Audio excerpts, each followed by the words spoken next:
to the world, the Lord is come. Let earth receive her King. Let every heart prepare him room. And heaven and nature sing, and heaven and nature sing, and heaven nature sing. Hai dunia, gembiralah dan sambut rajamu. Di hatimu gembiralah, bersama bersyukur, bersama bersyukur, bersama-sama bersyukur. Taratata, taratata, taratata, taratata,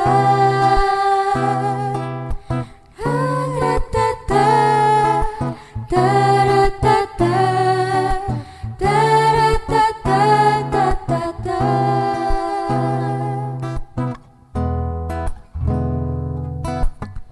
Joy to the world, Joy to the Lord is come. Let earth receive her King. Let every heart prepare him room. And heaven and nature sing, and heaven and nature sing, and heaven nature sing.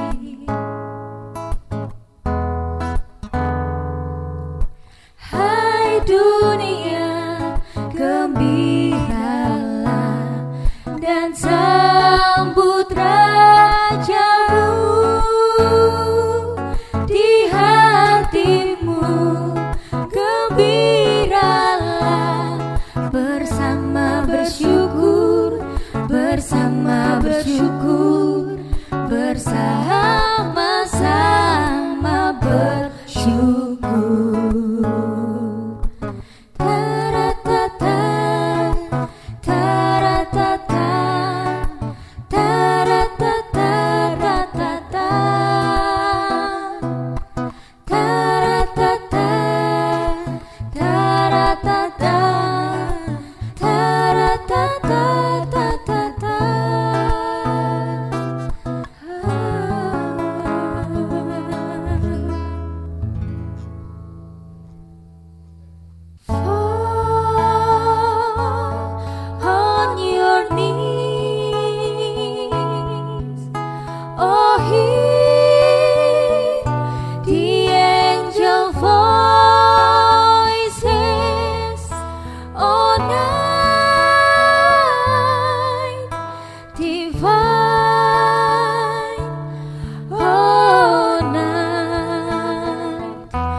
pujian kami Tuhan, penyembahan kami Tuhan. Kami bersyukur Tuhan, kasih setiamu Tuhan, kebaikanmu masih menyertai kami sampai saat ini Tuhan. Dan sebentar lagi kami mau menerima firman-Mu Tuhan. Engkau bentuk hati kami Tuhan, agar kami mampu menjadi pelaku-pelaku firman-Mu Tuhan. Terima kasih Tuhan atas kasih setiamu, kami berdoa dan mengucap syukur. Haleluya, amin.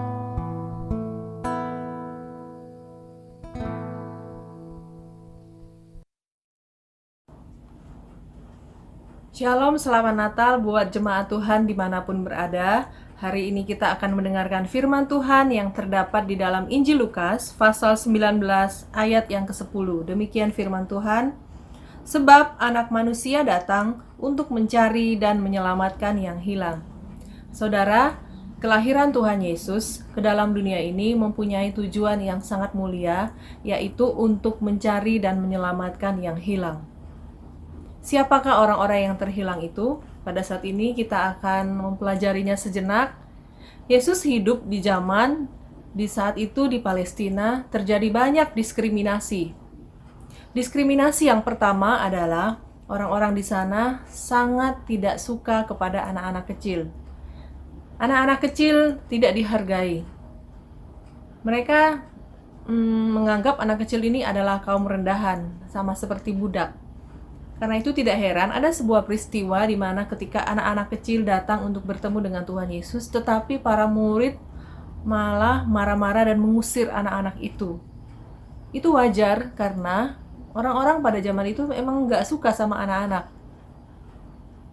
Sebegitu bencinya sama anak-anak sehingga mereka mengusir anak-anak itu. Tetapi Tuhan Yesus mempunyai sikap yang berbeda. Ketika anak-anak itu datang, Tuhan Yesus berkata, biarkan anak-anak itu datang kepadaku. Tuhan Yesus menerima anak-anak itu, melayani mereka, merangkul mereka, dan mengasihi mereka. Dari peristiwa ini kita belajar, saudara, bahwa makna Natal adalah kita berjumpa dengan seorang juru selamat yang begitu mengasihi kita, yang tidak menolak kita, dan tetapi dia menerima kita dengan penuh kasih sayang. Diskriminasi selanjutnya adalah orang-orang Palestina saat itu, mereka sangat tidak menyukai kaum-kaum yang menderita. Orang-orang yang miskin, orang yang susah, orang yang penyakitan, seperti bisu, buta, tuli, lumpuh, apalagi kusta. Bahkan banyak ayat di dalam Alkitab menceritakan orang-orang kusta itu disingkirkan, mereka ditaruh di tempat sendiri karena dianggap sangat najis. Nah, orang-orang menderita pada zaman itu, tentunya mereka hidup dalam penolakan yang luar biasa. Mana ada orang yang mau berteman sama mereka, mana ada orang yang menerima dan mengasihi mereka, itu tidak mungkin ada.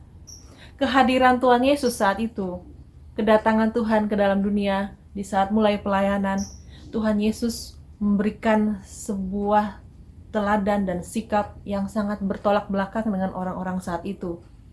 Di dalam pelayanannya, bertemu dengan orang-orang menderita, orang sakit, orang cacat, itu adalah makanan sehari-hari dari Tuhan Yesus. Setiap hari yang dia layani adalah orang-orang yang menderita. Dia menjamah, tumpang tangan, bersahabat, bahkan mengadakan mujizat di tengah-tengah mereka. Tuhan Yesus setiap kali memandang orang yang menderita itu, dia memandangnya dari sudut pandang penuh belas kasihan. Sementara mereka ditolak oleh dunia, oleh orang-orang masyarakat sekitar, bayangkan di saat itu mereka berjumpa dengan seorang guru, seorang pribadi, Tuhan Yesus, yang begitu mengasihi dan menerima mereka, mengadakan pemulihan dan kesembuhan dalam hidup mereka. Itu sangat luar biasa. Makna Natal buat kita pada saat ini adalah kelahiran Tuhan Yesus adalah kita berjumpa dengan seorang pribadi yang menerima dan memulihkan kita. Dia tidak merendahkan kita karena penderitaan kita, tetapi dia selalu memandang kita dengan penuh belas kasihan.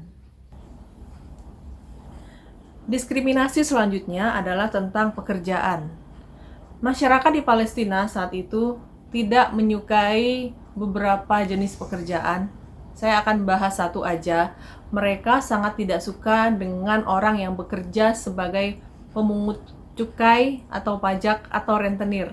Itu sangat dibenci dan sangat dikucilkan orang seperti itu. Ada contoh ya di dalam Alkitab, kita tahu bersama di dalam Lukas 19 ini, yaitu Zakheus. Bayangkan Zakheus ini orangnya pendek, ya, dia kerjanya itu menarik pajak dengan sangat semena-mena, dia sangatlah dibenci oleh masyarakat. Dia nggak punya teman. Suatu saat dia mendengar bahwa ada Tuhan Yesus yang masuk ke kota Yeriko. Dia kemudian naik ke pohon, ya itu udah dibenci lagi. Tambah dia naik pohon, tambah digibahin dan dinyinyirin sama tetangga pastinya ya. Nah, dia naik ke pohon. Tetapi Tuhan Yesus begitu peduli ya sama Zakheus ini.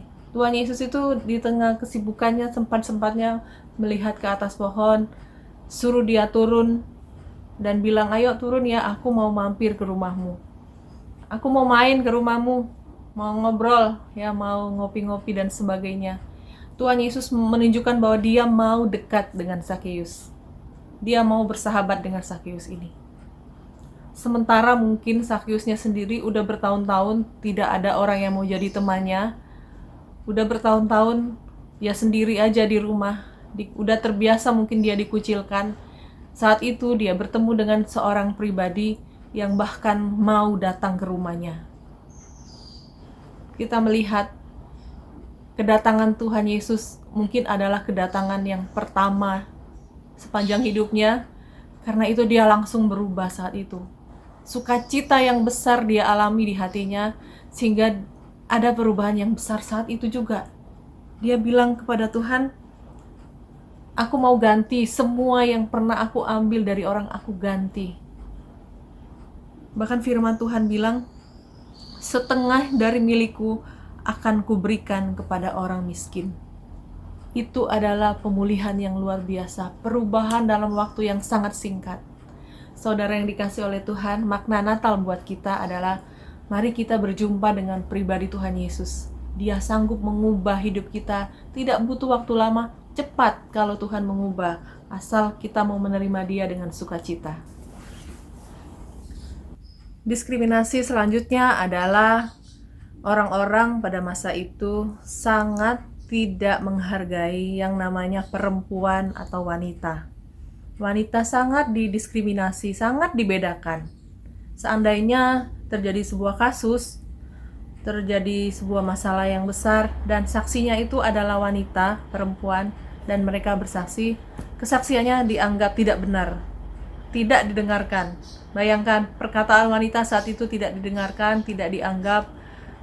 Seringkali di Alkitab, di dalam peristiwa-peristiwa besar, bahkan wanita itu tidak masuk dalam hitungan. Berbicara dengan wanita di pinggir jalan dianggap sangat memalukan. Pokoknya segala sesuatu yang berhubungan dengan wanita itu mereka nggak suka aja sama wanita dianggap rendah. Dan juga wanita saat itu benar-benar dianggap sama derajatnya seperti anak-anak tadi, dan juga dianggap sama seperti hamba, ya, atau budak.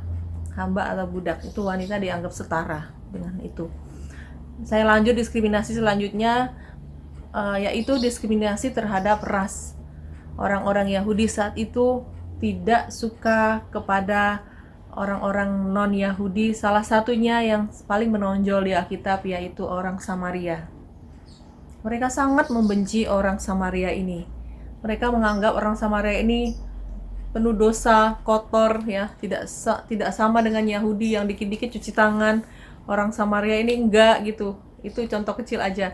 Nah, saking bencinya sama orang Samaria, kita juga ingat sebuah perumpamaan ketika ada orang Samaria yang dirampok itu, yang sampai pingsan. Ada imam, ada orang lewat, enggak ada yang mau nolongin. Kasihan orang Samarianya, enggak ditolongin karena kesamariaan dia enggak ditolongin. Nah, sekarang kita akan melihat sebuah kisah terakhir yang akan saya sampaikan, yaitu di dalam Injil Yohanes pasal 4. Ini adalah sebuah kisah di mana ada seorang perempuan Samaria yang berdosa. Yang pertama perempuan, ya. yang kedua Samaria, dan yang ketiga berdosa. Firman Tuhan mencatat dia punya 5 suami dan yang bersama dengan dia itu bukan suaminya. Itu bayangkan ya, ini orang udah bertumpuk-tumpuk kesalahannya mungkin bagi masyarakat yang ada saat itu. Udah perempuan itu dia direndahkan, Samaria dia dibenci, dosanya yang begitu besar, waduh.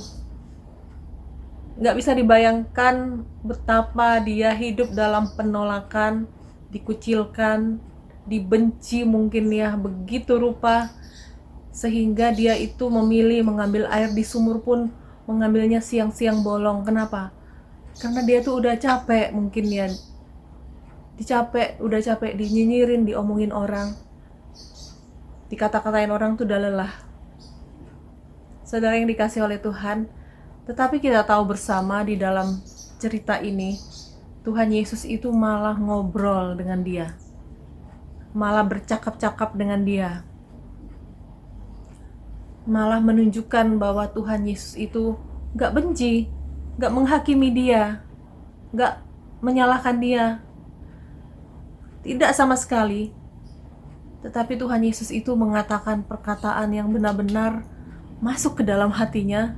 Dan di saat itu juga wanita ini bisa berubah.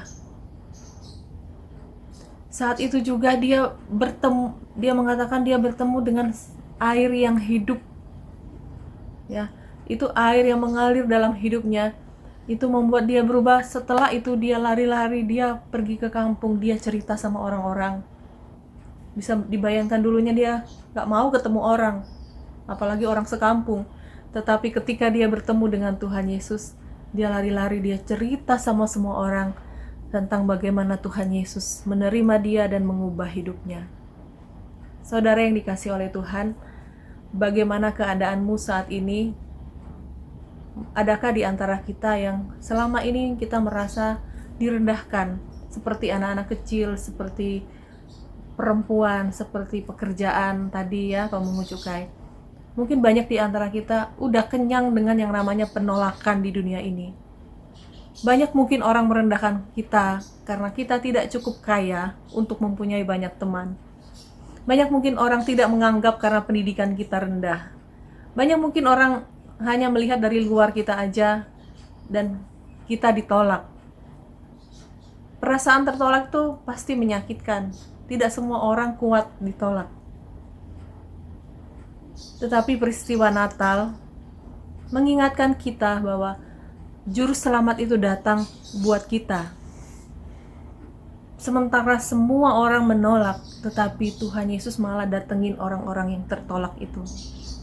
Orang-orang yang terhilang. Sementara mereka udah gak punya harapan karena selalu dikucilkan, selalu dibenci. Tetapi Tuhan Yesus malah nyamperin mereka satu-satu, menjamah, memulihkan, mengadakan mujizat, menerima dan memandang mereka dengan penuh belas kasihan. Biarlah di makna Natal ini, di momen Natal ini, kita bertemu dengan Tuhan. Izinkan Dia jadi sahabat terbaik dalam hidup kita. Dia gak akan menolak kita, saudara. Dia selalu menerima kita apapun situasi, sebesar apapun penderitaan yang kita sedang hadapi hari ini. Tidak apa-apa. Selagi kita punya Tuhan Yesus di dalam hidup kita, kita akan mengalami yang namanya pemulihan, kemenangan, sukacita, dan kita bisa bebas untuk memberitakan firman Tuhan dimanapun berada. Demikian firman Tuhan, mari kita berdoa. Terima kasih Tuhan buat kebenaran firman-Mu. Terima kasih buat kehadiran-Mu di dalam dunia ini yang mencari dan menyelamatkan kami orang-orang yang tertolak. Terima kasih Tuhan, kami berdoa buat bangsa dan negara kami, berikan keamanan, perlindungan, berkati semua jemaat Tuhan, supaya kami tetap bebas untuk beribadah kepada-Mu. Di dalam nama Tuhan Yesus Kristus kami berdoa dan mengucap syukur. Haleluya. Amin.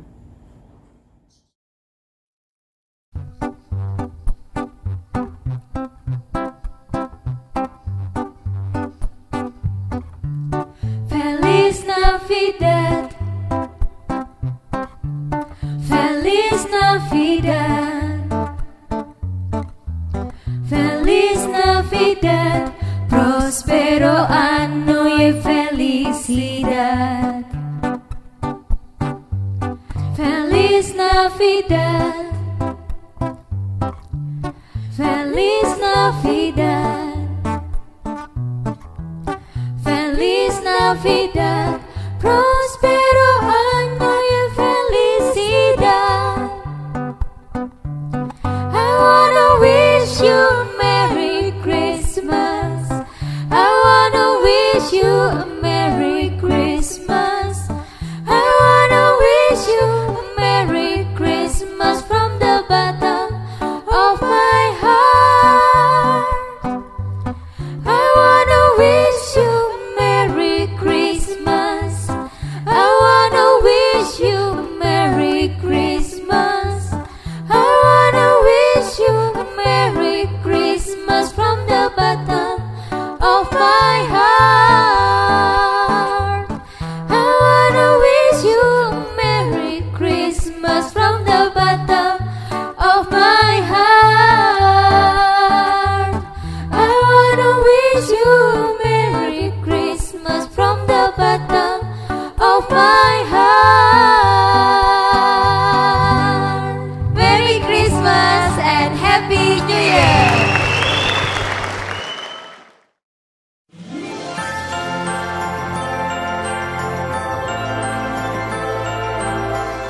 Saya mengucapkan selamat Hari Natal 2020 dan selamat menyongsong tahun baru 2021 yang akan datang. Kiranya berkat Natal yang sesungguhnya kita boleh alami dalam hidup kita, sekalipun kita tidak bisa bebas beribadah merayakan Natal, tapi tidak mengurangi sukacita kita, sebab Tuhan telah lahir dalam hidup kita. Puji Tuhan, Tuhan berkati, ketemu di dalam doa.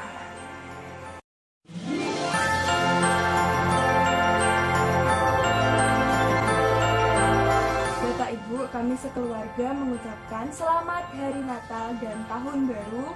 Tuhan memberkati, sehat selalu.